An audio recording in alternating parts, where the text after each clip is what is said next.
Hi, I'm Deboki, and this is Okie Dokie Boki, and today I'm going to be doing my last library check-in for a while. I actually don't know how long it'll be, but basically I am leaving for a few months. I'm going to be in Oslo for the fall, and then in Austin, Texas I'm going to be in Oslo for the fall, and then I'm going to be in Austin, Texas for the winter/spring, and then eventually we'll be coming home. We'll be returning to my home library, but obviously I will be able to go to the library when I get to these places. I just don't know what my timeline is. And so I'm excited. I'm really excited for travel. I'm really excited to also visit libraries in other places. I've already been to the big Austin Public Library a few years ago because my husband's family lives in Texas, so that's part of why we're going. And so when it opened, my mother-in-law was like, "You're gonna want to see it, you're gonna love it," and it's a beautiful building, so I'm really excited for that. But it also means that I have to say bye to my home library for a little while, which is kind of a bummer. I really love my local library. I'm really lucky to live with a really good system near me where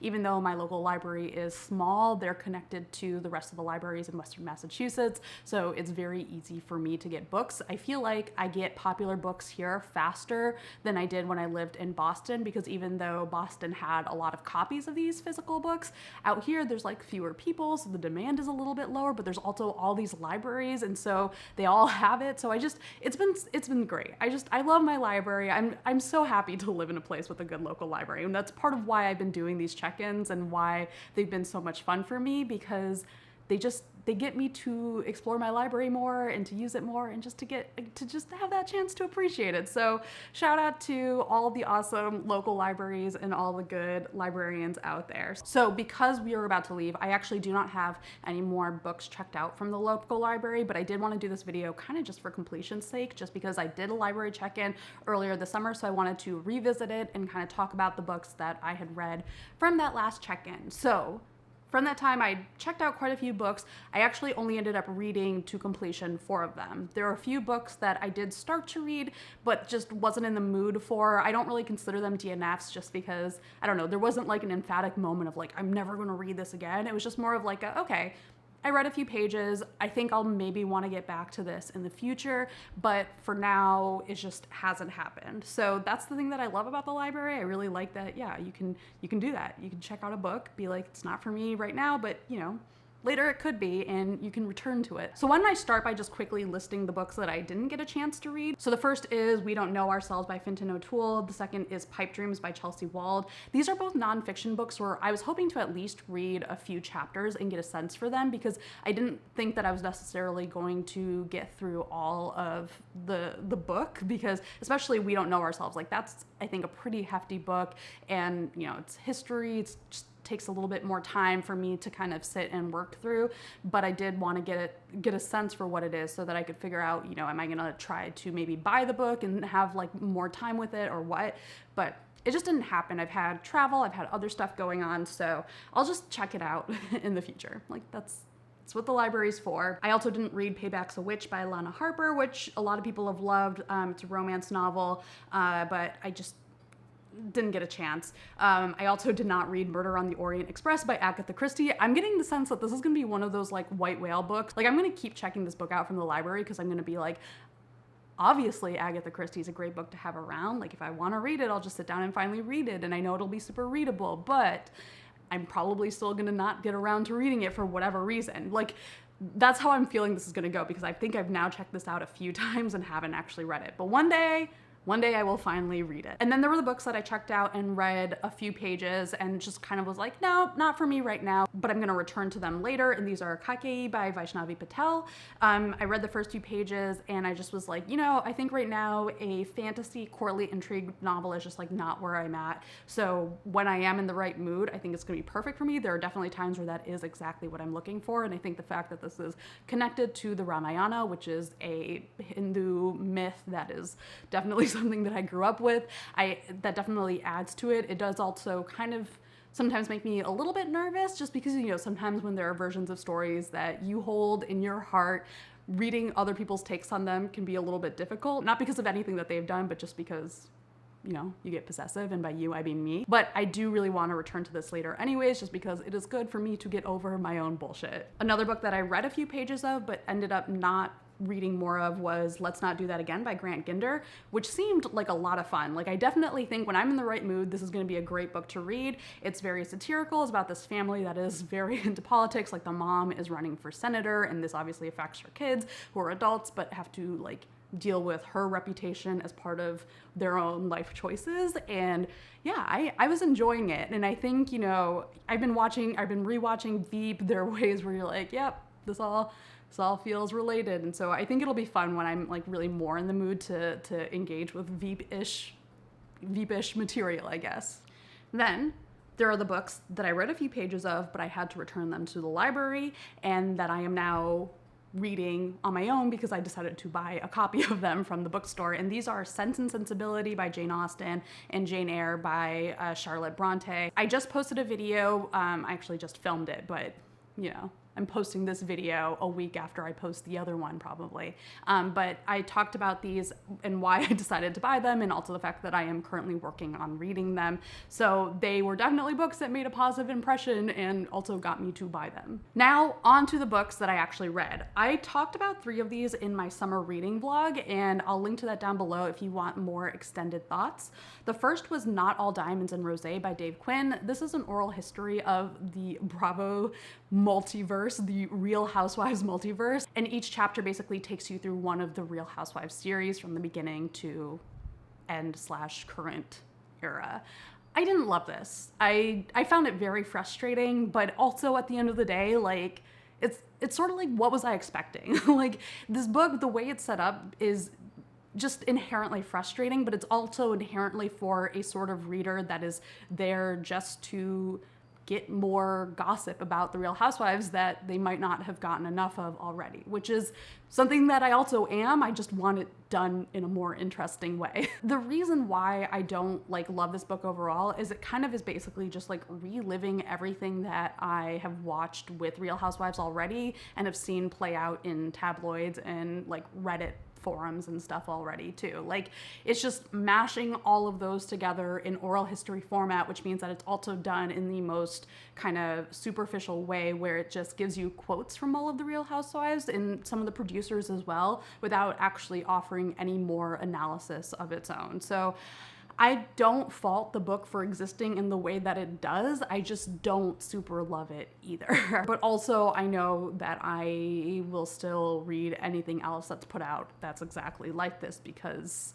I am susceptible. I am inherently drawn to any material about reality TV. Speaking of which, another book that I read from my last library check-in was True Story by Danielle J. Lindemann, and this, on the other hand, is actually probably one of my favorite books that I read this summer, if not maybe this year. It's definitely in like the top 5, I'm guessing. And this book is a sociologist's take on reality TV, and specifically kind of how we should fit reality TV into our understanding of society overall, like how it can be a tool to understand a lot of different aspects of the culture that is surrounding reality TV, whether that's how we talk about race, how we talk about gender, how we talk about marriage. Like, all of these different topics are things that we can examine through the lens of reality TV. That is basically the premise of this book.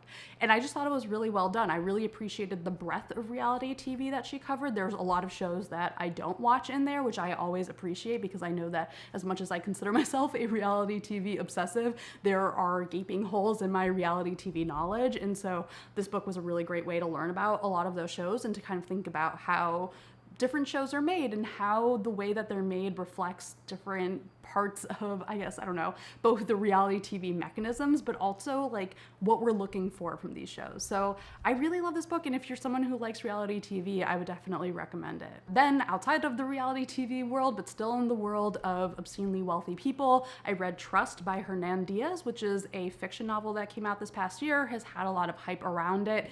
And my goal with reading it was basically to work on my goal of reading non-romance fiction. This is very much outside of my reading for the past few years, my reading habits for the past few years, so it was a really good challenge for me.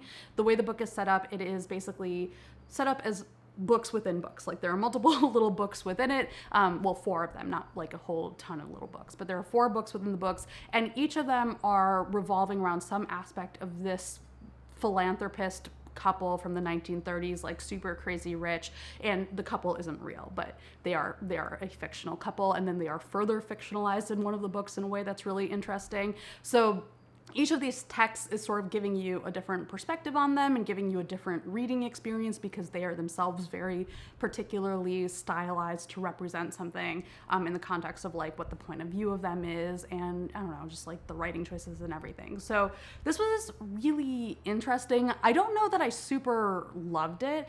I think my experience was basically, I started out thinking the book was super interesting in a really odd way, just because the way that the first book in the book presents these characters is weird. It's weird. And I really enjoyed that. Like, I think it was just weird in a way that I found really interesting. And somehow over the course of the book, the weirdness got kind of diluted to me in a way that I just found a little bit more boring. And I don't know if that makes sense, but that's just what my experience of it was in terms of what I had initially found so compelling about the characters, where as things got revealed about them, some of the edges of them got kind of dulled in a way that I kind of was bummed about. But I think overall it was still really interesting. And I also know that like my experience of reading this book is different from other people's. That is definitely one of the interesting things about reading a book like this, that is so much about playing with perspective and playing with text, where everyone just is going to have such a different reaction to different parts of it just based on what they're bringing to the book itself. And then the last book, which I didn't get to in that summer reading vlog, but I read more recently, is The Hacienda by Isabel Kanyes. And this is also a recent release. It's a Gothic fiction book. It has a very familiar premise. There's a young woman who gets married, gets sent to this house where her husband lives, and finds out that it might be a little bit creepy. Things are happening. There's also a priest who's a witch that she needs to ultimately get to help her. So there's a lot going on in this house that she was just not ready for, because to be fair,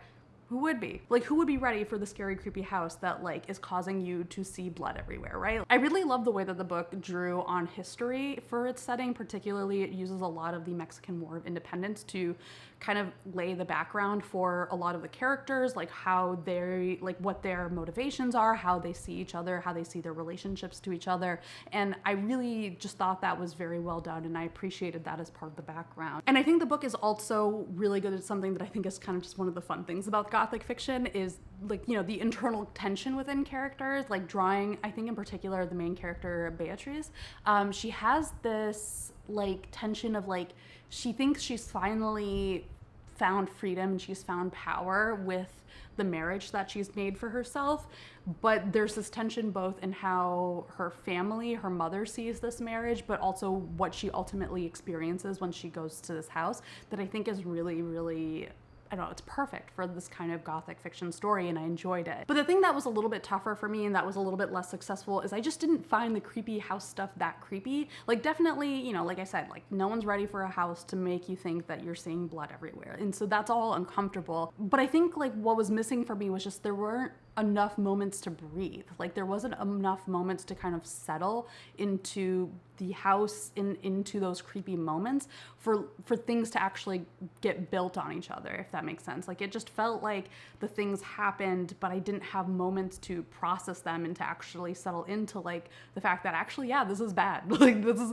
the stuff that's happening is not good. Yeah, I think the internal tensions of the characters were really compelling, but the external tensions that were driving the plot were less compelling. They were just kind of there, and ultimately a little bit of a letdown compared to the rest of the books. And especially for a Gothic fiction book, I think you need that tension. And so the fact that I was having such a hard time finding it just made the book a little bit less exciting for me overall. That's my library check-in. That's my end cap for my home library for a little while. So thanks you guys so much for watching I don't know why it feels like this is my last library check-in, because it's probably not going to be, but it feels like I don't know, like a little temporary like period. You know what I think it is? The reason why I feel like mildly kind of emotional about this is like doing these library check-ins has been a lot of fun. It's been nice to find a way to do a more casual video on my channel, and also to do one that other people seem to enjoy as well.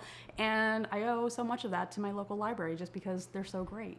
They're just really great. It's so easy to find good books there. So yeah, thanks you guys for watching, and bye.